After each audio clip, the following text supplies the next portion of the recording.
bom dia! Mais um Questão de Direito, o seu programa, o seu curso de Direito, Direito Imobiliário, Direito Civil. Professor, o que nós vamos falar hoje, hein? É importante? Hoje o tema é revisando o Direito Civil. O que é revisar algo? Revisar é você realmente fazer uma análise, né? Fazer uma revisão de um determinado assunto. E por que é importante, professor, Direito Civil para nós? É importante Direito Civil porque Direito Civil regulamenta o quê? Os negócios imobiliários, não só os negócios imobiliários, mas também as transações de compra e venda relacionadas à capacidade, à família, tudo está regulamentado, a vida civil está regulamentada no nosso Código Civil. Professor, é o novo Código Civil. O Código Civil ele é novo, mas na verdade a grande mudança que ocorreu, que vai ocorrer ano que vem, é o novo Código de Processo Civil. Então não vamos confundir. O que mudou, o código que está chegando, está saindo do forno aí, é o novo Código de Processo Civil. Novo Código de Processo Civil, que é outra coisa. Nós estamos falando hoje de direito civil. Direito civil é materialidade do direito, né? Regulamenta várias situações, negócios jurídicos, transações, contratos. Isso é o direito civil. Hoje, como nós vamos falar revisão de direito civil, vamos começar do começo. E o começo é importante falar sobre a capacidade. Vamos lá. Então, a capacidade em relação às pessoas, em relação à pessoa física, é o fato de nascer. Nasceu, eu já tenho direito à capacidade. Eu sou um ser humano, eu tenho direito a obrigações e deveres. E quando eu falo que eu tenho direito tenho obrigações e deveres, foi gerado pela capacidade. Nós temos duas capacidades. Então, o ser humano ele adquire capacidade quando, professor? Capacidade, personalidade com o nascimento. Então, ele adquire capacidade e personalidade com o nascimento. Mas é importante deixar claro que nós temos duas capacidades. A capacidade de fato e a capacidade de direito. Capacidade de direito é quando, na verdade, a pessoa, o ser humano, ele adquire ao nascer. Nasceu, ele ganha capacidade. Qual capacidade? Capacidade de direito. Só perde com a morte, só perde com a morte. Volta para o professor. Então a capacidade de direito, todo mundo tem. Ah, mas eu não quero ter capacidade de direito. Não tem jeito, nasceu você tem essa capacidade. Parabéns, você ganhou um plus, ganhou um presente, né, do Código Civil. Você ganhou a capacidade de direito. Capacidade de direito, você queira ou não, você vai ter. Nasceu, tem a capacidade de direito. Mas qual capacidade que interessa para o mundo dos negócios, os negócios jurídicos, compra e venda de bens móveis, imóveis, transações de bens móveis e imóveis, entre outras? É, na verdade, a capacidade, não de direito, mas a capacidade de fato. Está aparecendo um material para você. A capacidade de fato, nem todos possuem. É a aptidão para exercer pessoalmente os atos da vida civil. Capacidade de ação, só adquire a capacidade de fato com a plenitude de consciência e da vontade. Volta para o professor. Capacidade de direito, você nasceu, você tem. Todo mundo é capaz de direito com o nascimento, só perde essa capacidade com a morte. Mas a capacidade de fato você adquire normalmente com a idade. No Código Civil brasileiro, a legislação brasileira entende aos 18 anos. Ah, professor, mas eu tenho menos que 18 anos, meu filho tem, e eu quero que ele tenha a capacidade plena, a capacidade de fato. Dá para fazer isso? A legislação brasileira permite, em algumas situações, que o sujeito com menor de 18 anos e maior de 16, ele consiga, assim, atingir essa capacidade de fato. Ele já tem a capacidade de direito, ele quer atingir a capacidade de fato. Isso pode ocorrer por concurso público, aprovação, e quando assume um cargo público, com o casamento, com a emancipação também, nós vamos falar num outro momento dessa emancipação e outras situações que a lei permite. Fato que a capacidade de fato, o ser humano, o brasileiro, ele adquire aos 18 anos. Capacidade de fato não é a mesma capacidade de direito. Capacidade de direito eu ganho, nasceu você ganha a capacidade de direito. Capacidade de fato é a capacidade que você conquista quando você, pela legislação brasileira, possui 18 anos. Professor, mas eu não tenho essa capacidade, porque eu tenho 16, meu filho não tem. Ele é o que então? Ele tem a capacidade, na verdade, de direito, mas não tem a capacidade de fato. E para a doutrina, ele é conhecido como incapaz. Como assim, professor? Nós temos duas incapacidades. A incapacidade absoluta e a incapacidade relativa. Menos que 16, incapacidade absoluta. Mais que 16 até os 18, incapacidade relativa. Professor, então ele é incapaz? Ele é. Mas ele não tem capacidade? Ele tem. Se tem menos que 18, ele tem a capacidade de direito, mas não tem a capacidade de fato. Quando não tem a capacidade de fato, é sinal que ele é incapaz. Dos 16 aos 18, relativamente incapaz. Menos que 16, absolutamente incapaz. Ah, entendi, professor. E como que funciona essa questão, então? Então, na verdade, o menor, de 16 anos, ele é um cantor, não sei, um cantor sertanejo, um cantor de MPB, de funk. Ele ganha muito dinheiro e não pode adquirir bens, porque ele só tem a capacidade de direito, não tem capacidade de fato. Ele não pode ter bens no seu nome. É verdade isso, né, professor? E aí eu vou te explicar. Não é porque ele é incapaz, ou seja, ele só tem a capacidade de direito e não tem a capacidade de fato, que ele não pode adquirir bens. Ele pode adquirir bens. Tanto na incapacidade absoluta como na incapacidade relativa. Mas o que nós vamos ter que fazer, né, o corretor tem que ter esse conhecimento, o advogado tem que orientar, passar essa informação. Você tem que fazer a supressão dessa incapacidade, suprimir essa incapacidade. E como que eu faço isso, professor? Então o menor não pode fazer negócio? Transações imobiliárias ou móveis, de bens móveis? Pode. Mas aí eu vou ter que usar a regra. E qual que é a regra, professor? Dos 16 aos 18, o sujeito é o quê? Absolutamente ou relativamente incapaz? Relativamente incapaz. Lembra que o professor explicou aqui até em outras aulas que dos 16 aos 18 anos o sujeito tem a incapacidade relativa. Menos que 16, a incapacidade absoluta.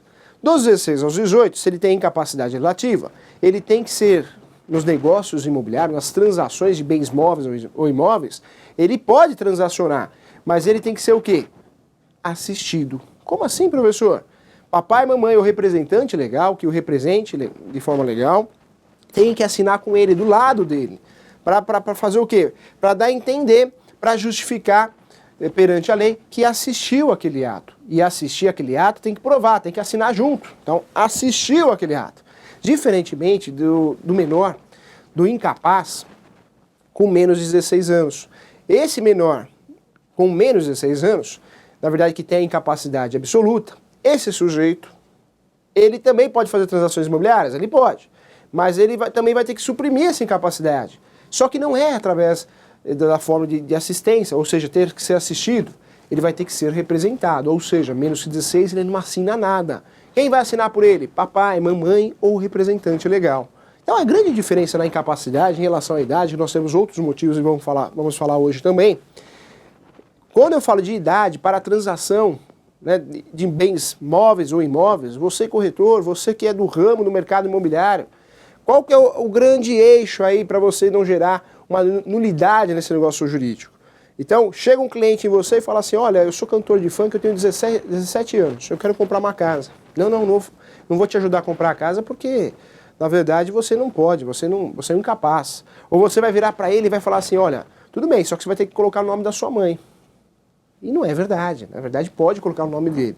Mas naquele ato de compra e venda, seja de bens móveis ou imóveis, a diferença está onde? De um capaz, plenamente capaz, aquele sujeito que tem a capacidade de fato, a capacidade de direito. Quem tem a capacidade de fato de direito não precisa de representação nem assistência. Quando o sujeito é menor, aí ele precisa, dos 16 aos 18, ele precisa ser assistido, menos que 16 ele precisa ser representado. Num contrato de compra e venda de um imóvel, para o devido registro, uma escritura pública, ou ainda numa procuração, que não deixa de ser um contrato, se ele tem 16 aos 18, ou seja, tem 17, 16, do 16 aos 18, ele é relativamente capaz. O pai, ou a mãe, ou o representante legal, se ele tiver um representante legal no lugar da pai e da mãe, vai ter que assinar com ele, porque está assistindo aquele ato. Olha que interessante, está assistindo aquele ato. Já o menor, aquele sujeito tem menos que 16, menor de 16, ele não vai ser assistido pelos pais nem pelo representante legal, mas ele vai ser o quê? Representado, é diferente. Qual que é a diferença de assistido e representado, professor? Assistido assina junto com ele. Papai vai assinar do lado, mamãe vai assinar do lado. Ele está comprando um imóvel, vai colocar no nome dele, porém o papai e a mamãe vai assinar do ladinho. Se gerar uma ação judicial, papai e mamãe vai ser o quê? Ele vai ser o autor ou o réu da ação, papai e mamãe vai assistir ele na ação. Menos que 16 anos, ele vai ser representado, ele não vai assinar nada. Vai direto para o nome de quem? Dele, só que representado nesse ato pelo pai, pela mãe ou representante legal. Olha que interessante. Então, professor, quando é menor eu não faço transações imobiliárias, eu não posso fazer. Pode, é verdade que pode. Claro, você vai ter que tomar esse cuidado de forma essa orientação jurídica, vai ter que levar ela para a prática e aplicar. Ou assistência, vai ser assistido dos 16 aos 18, quando é relativamente incapaz, ou quando o sujeito é incapaz de forma absoluta, ele vai ser representado. Olha que interessante. Então, em relação à capacidade, vamos falar mais sobre capacidade ainda. O começo da personalidade, inclusive da capacidade, né, não de fato, mas de direito, é com o nascimento, hein? Começa com o nascimento, o que se constata com a respiração. No direito brasileiro, respirou, a criança respirou, saiu do ventre materno da mãe, respirou, pronto, é considerado nascido. Antes do nascimento não há personalidade, ok. A lei protege o nascituro, existe inclusive uma proteção dentro da Constituição Federal. Então, o começo da personalidade jurídica começa com o nascimento com vida, o que se constata com a respiração. Então, deixar bem claro, saiu do ventre materno da mãe, respirou, pronto, é considerado com vida para efeitos de sucessão também, ou seja, inventário. Então, olha que interessante aí para você guardar. Bom, vamos lá. Professor, legal. Eu sei que o nascimento, gerou, a vida gerou a personalidade de direito. Com os 18 anos, eu vou adquirir a personalidade de fato. Legal, então você está craque já, isso é importante. Mas e quando ocorre a extinção da capacidade ou da personalidade? E aí ocorre com a morte, né? Então, a personalidade se extingue com a morte real, física. Volta, professor, tem um recado para passar. Nós temos, no direito brasileiro, nós temos várias espécies de mortes, hein? Como assim, professor? Tem a morte matada e a morte morrida. Não, isso é outra coisa, né? Falam isso daí. Juridicamente tem a morte real, né, que é a morte que tem corpo, a presença do corpo, a mais comum. Temos a morte civil, que é caráter perpétuo, pena perpétua, entre outras, não reconhecida aqui pela legislação brasileira. Aí tem que realmente estudar um caso concreto, vamos falar só disso no programa, merece realmente mais tempo para a gente conversar sobre isso. Nós temos a morte aí, a morte presumida, ou seja, não tem corpo. Como assim, professor? O sujeito foi comprar um maço de cigarro na padaria e nunca mais voltou, não achou corpo. E aí tem que fazer a declaração de ausência desse sujeito, tem todo um procedimento, nós vamos conversar sobre isso em um programa também focado só nesse assunto de morte. Temos também a morte por comoriência ou simultânea. O que é isso, professor? A família morreu no mesmo ato, no mesmo acidente, é feito um inventário só, uma escritura pública só. O professor lembra que uma situação, ele foi procurado por uma cliente no seu escritório de advocacia, por quê? Porque foi feito um inventário, só que foi feito um inventário por comoriência, ou seja, um inventário só. E, infelizmente, passou por todo mundo, passou até pelo judiciário. Na hora de fazer o registro no cartório de imóveis, não conseguiu registrar. Por quê? Porque o cartório que tem a função de fiscalizar, o cartório de registro de imóveis também, fiscalizar para fazer o registro, encontrou esse erro. Não, isso aqui não é morte por comoriência. A mãe morreu de manhã, o pai morreu à tarde. Foram em atos diferentes, horários diferentes, não foi no mesmo evento, mesmo acidente, navio, avião, carro. Então não posso fazer um inventário só, tem que fazer 2 inventários. E aí o professor foi procurado para regularizar essa situação depois de um certo tempo. Então, comoriência e morte simultânea é o mesmo momento, né, o mesmo acontecimento. Professor, teve um cantor famoso aí que morreu há pouco tempo, um acidente de veículo. É morte por comoriência? Ali não é morte por comoriência, por quê? Porque na verdade eles eram namorados, né? Morte por comoriência entre marido e mulher, ou numa relação de união estável, tem que viver a união estável ou ser marido e mulher, que aí sim vai gerar efeitos na sucessão, ou seja, no inventário, essa morte. E no caso também não ocorreu a morte por comoriência, porque parece que ela morreu na hora e ele ainda chegou com vida no hospital, morreu no caminho, né, ou dentro do hospital. Então, morte por comoriência tem que morrer os dois no mesmo momento. A extinção da personalidade, ela acontece, se extingue com a morte real. Então, o que é morte por comoriência, professor? Quando morre ao mesmo tempo, no mesmo momento. Morte por comoriência, ou conhecido como morte simultânea. Morte civil é aquela morte que o sujeito não morreu, mas a lei, né, civilmente considera que esse sujeito foi morto. Olha que interessante. E a morte real é a mais comum, chamada morte real, morte comum por alguns doutrinadores também, diferente da morte presumida. Não acha o corpo desse sujeito. Então, eu vou fazer uma ação de declaração de ausência. Quando eu falo de incapacidade, é importante deixar claro que dos 16 aos 18, o sujeito é incapaz? Legal, parabéns, você acertou. Ele é incapaz, mas ele tem a incapacidade relativa. Relativa, ele tem que ser assistido. Papai, mamãe, representante legal. Quando o sujeito tem menos que 16 anos, o menor tem menos que 16 anos, ele tem capacidade absoluta. se ele tem a incapacidade absoluta, é importante deixar claro que ele vai ter que ser representado. Numa ação de alimentos, tem muito advogado, e muitas vezes, no começo de carreira, o que ele faz? Ou também por um descuido, e acontece, todo mundo erra nessa vida, né? Até num contrato, alguém vai fazer um contrato, coloca lá, se ele é menor não pode, tem que colocar no nome do pai e da mãe. Vou colocar lá no nome do pai e da mãe. Na verdade está errado. O polo de uma ação ativo, né, uma ação onde o sujeito é autor da ação, quando ele é menor, ou num contrato, quem tem que estar lá no polo do contrato é esse menor, representado ou assistido. Como assim, professor? Vou trazer um exemplo da procuração. Procuração é contrato, hein? Na procuração, vamos dizer, sou advogado e um menor me procura, tem 17 anos, me procura para fazer uma ação de alimentos. Essa menor que me procurou fazer uma ação de alimentos, 17 anos, eu vou negar. Não posso advogar para você, você tem menos que 18 anos. Não é verdade, claro que pode, ela tem direito de correr atrás dos seus direitos também, com certeza. Buscar a tutela jurisdicional do Estado também. Mas aonde está a diferença na procuração? Se ela tem 17 anos, ela é o quê? Relativamente incapaz ou absolutamente incapaz? Relativamente, lembrando, 16 a 18 relativamente. Essa menor pode assinar a procuração? Com certeza. Mas lá na procuração a grande diferença é o quê? Se ela é menor, tem que estar lá na procuração, assistida pelo seu pai ou pela sua mãe. Então, na verdade, a mãe e o pai vão assinar lá na procuração, vai dar um visto, vai assinar junto, que realmente não representou, mas na verdade assistiu aquele ato. Olha que interessante. Diferentemente do representado. O menor tem 15 anos, ele procura um advogado sozinho, porque ele quer ingressar com uma ação de alimentos. Ele pode, professor? Na verdade não pode, porque ele tem que ser representado. Então, a mãe ou o pai tem que ir junto com ele. Ele vai ser o autor da ação, mas representado neste ato pelos seus pais. Então, ele é autor da ação. Mesma coisa num contrato. Olha que interessante também. Bom, além das pessoas consideradas físicas, né, naturais, nós temos, perante o Código Civil Brasileiro, as pessoas jurídicas, que utilizam os nomes fantasias, né, as empresas, conhecidas como empresas.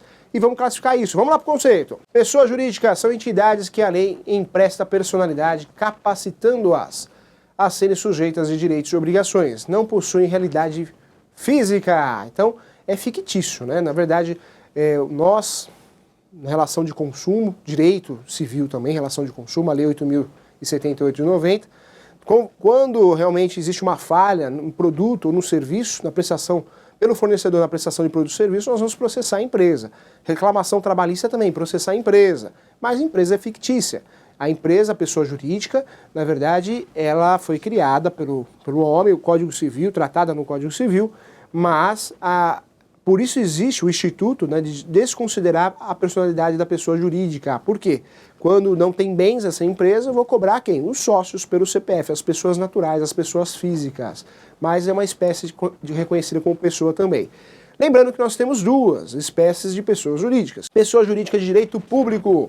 Então, pessoa jurídica de direito público é uma pessoa jurídica. União, estados, municípios, Distrito Federal, autarquias e partidos políticos, os entes federativos aí dentro desse contexto. Temos também a pessoa jurídica de direito privado. Olha o material.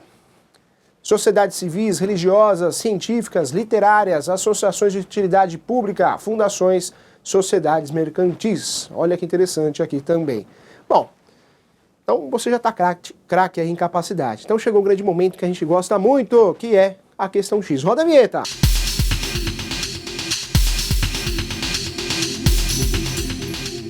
A pergunta que não quer calar. Pela legislação brasileira, quem é considerado incapaz? Existe a incapacidade relativa e a incapacidade absoluta. Capacidade, existe a capacidade de fato e a de direito. Capacidade de direito, todo mundo tem. Nasceu, ganhou a capacidade de direito. Parabéns. Você acabou de ganhar a capacidade de direito. Capacidade de fato é diferente. Capacidade de fato, você adquire aos 18 anos. E em algumas situações, mesmo tendo a capacidade de fato, você pode perder essa capacidade de fato e ficar só com a capacidade de direito. Porque quando a gente falou lá no começo do programa da capacidade, incapacidade, você tem certeza que guardou muito bem que existe a incapacidade absoluta e a relativa. Ótimo. Você guardou muito bem também a incapacidade relacionada à idade. Quando o sujeito tem 16 anos, 16 aos 18, ele é relativamente incapaz e deve ser assistido pelo pai, pela mãe, pelos genitores e pelo representante legal. Menos que 16 anos, o sujeito também é incapaz. Só que essa incapacidade, ela muda de nome. O seu conceito, na verdade, é incapacidade absoluta. Por quê? Porque, na verdade, ele não vai ser assistido, mas vai ser representado. Por quê, professor? Papai, mamãe, representante legal. Mas acabou por aí? Não, tem mais pessoas que você precisa saber. Professor, onde que está isso, então? Está no artigo 3 do Código Civil. Está lá, são absolutamente incapazes de exercer pessoalmente os atos da vida civil. Estamos falando aqui de incapacidade. Absolutamente incapazes ou incapazes absolutamente. A doutrina utiliza os conceitos aí trocados, aí, mas é a mesma coisa. Então, primeira incapacidade absoluta que nós temos, que foi conversado aqui, os menores de 16 anos são considerados incapazes. Menos que 16 anos é menor, é considerado incapaz. Tá? E a incapacidade é absoluta. Acabou, professor? Não tem mais pessoas aí, vamos lá. Depois, 2. Os que, por enfermidade ou deficiência mental, não tiverem o necessário discernimento para a prática de certos atos. Então, quem tem uma enfermidade, uma deficiência mental, também é considerado incapaz, absolutamente ou absolutamente incapaz. 3. Os que, mesmo em causa transitória, não puderem exprimir sua vontade. Então, o sujeito está em coma, o sujeito sofreu um acidente e ele pode sim, mesmo que de forma transitória, ser reconhecido como possuidor da incapacidade absoluta, porque ele não tem condições de discernimento. Então, mas é transitório, mas naquele momento ele não pode assinar nada. E como que funciona essa questão, professor? Então alguém pode vender os bens dele? Na verdade, cada caso é um caso no direito, a gente aprendeu muito nesses anos, já vai mais de um ano que estamos aqui no Questão de Direito, olha que curso, olha que pós, verdadeiro mestrado para você de prática, hein? Não vai perder. Quando eu falo de capacidade, se o sujeito está internado, se o sujeito ele tem uma incapacidade absoluta transitória, primeiro que não pode ocorrer a venda dos bens. Mas em algum ato que necessite de uma assinatura, algo nesse sentido, ele vai ter que ser representado pelo papai, mamãe, o representante legal, e aí existe uma discussão até para o cônjuge. Então, depende de cada caso, merece análise prática, ok? Então, tem mais, tem a incapacidade relativa, que é o artigo 4. O artigo 4º, que trata da incapacidade relativa, é aquela relação da idade, dos 16 aos 18. Ainda, os ébrios habituais, os viciados em tóxicos, também são considerados incapazes relativamente, ok? E ainda, também, o que não possui desenvolvimento mental completo. E para fechar com chave de ouro, o artigo 4º, lá do Código Civil, os pródigos, cuidado, hein? Aquele que sai gastando dinheiro à toa, que não tem controle, né? É considerado pródigo. Sai gastando, não tem jeito. Tudo ele quer comprar, tudo ele gasta, ele não tem noção do quanto ele ganha e quanto ele gasta. Professor, meu marido é assim, minha esposa é assim. Então não vou nem entrar em detalhe, tá? Mas é reconhecido pela lei, relativamente incapaz, fique atento em relação a isso. Professor, uma dúvida que ficou na minha cabeça, e os índios, hein? São relativamente incapazes ou absolutamente incapazes? E aí vai depender de uma legislação especial, específica que trata dos índios. Vai depender se ele é considerado silvícola, né? Realmente, se ele tem contato com o ser humano, com a sociedade ou não, se ele está isolado. Então, vai depender de outros fatores e outra regulamentação também. Olha que interessante, olha que bacana.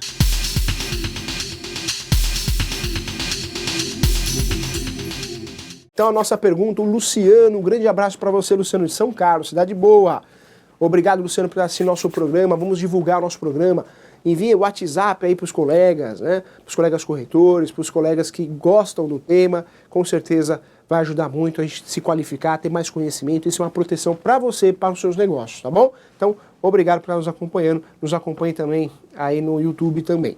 Bom, o nosso amigo Luciano pergunta, em geral, qual o tempo que se leva para caracterizar uma morte presumida de uma pessoa que simplesmente desaparece? E aí, o professor também dá aula na graduação, a gente fala muito sobre um exemplo clássico, né, no direito penal, no direito civil. O sujeito sai para comprar um maço de cigarro e nunca mais volta, não é assim? Esse exemplo clássico realmente é o exemplo mais utilizado. Mas como que funciona essa morte, professor? Entende-se que o sujeito morreu, porque foi para a guerra. Entende-se que o sujeito estava no meio de um tiroteio, mas não achou ele. Como que eu vou fazer isso? Não achou corpo. E aí existe a morte presumida. Essa morte presumida ela vai ser classificada com declaração de ausência ou sem declaração de ausência. Essa morte presumida é todo um procedimento que é demorado, inclusive. Pode demorar aí mais de 10 anos esse procedimento, vai depender de cada caso. Nós vamos ter um programa realmente relacionado que vamos falar só das espécies de morte no Brasil. Esse programa é importante também porque a gente vai falar sobre sucessão, inventário e inclusive na declaração de ausência e na morte presumida. Mas em torno de 10 anos aí o procedimento, olha, um período grande aí, em torno de 10 anos. Bom, em relação à morte, existem várias mortes então, morte civil, morte presumida, morte simultânea e por comoriência e a morte civil. Então, morte é o fim da personalidade, a extinção da personalidade, é a extinção com a morte, ocorre a extinção da personalidade e da capacidade. O programa de hoje é bem baseado, bem teórico, mas para te dar base legal para você poder fazer bons negócios, tá bom? Revisão do direito civil é a introdução. Vamos ter outros programas falando de revisão do direito civil para passear pelo código, para você ter um conhecimento geral, no geral e realmente bem prático, tá bom? Eu aguardo você no próximo programa, agradeço aí você que está nos assistindo, um grande abraço, tchau, fui!